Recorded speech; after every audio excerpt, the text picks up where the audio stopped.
नमस्कार, मैं अभिनेंद्र और आपने देखना शुरू कर दिया है द प्रिंट लाइन्स।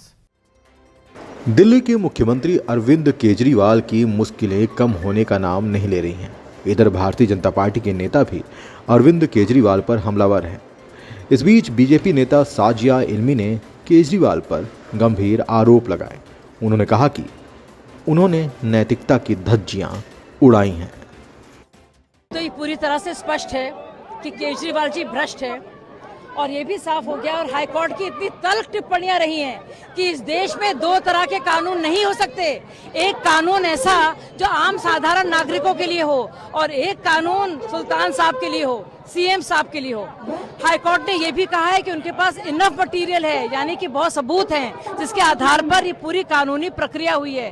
हाईकोर्ट ने यह भी कह दिया है कि कोई भी सियासी दलीलें नहीं चलेंगी। हाईकोर्ट ने यह भी कह दिया है बाकायदा कि जो अप्रूवर्स है और जो अप्रूवर है और उनको अगर जो बेल दी जाती है वो जुडिशियल प्रोसेस होता है, यानी कि न्यायिक क्रिया होती है।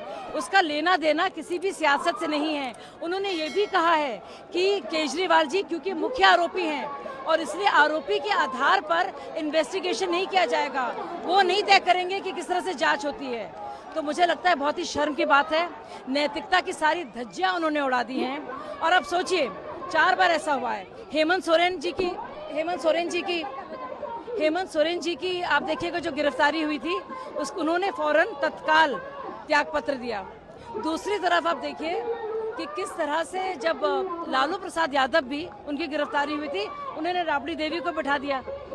और जयललिता जो है, आप देखिए कि उनकी भी गिरफ्तारी हुई, 48 घंटों में उन्होंने त्यागपत्र दिया।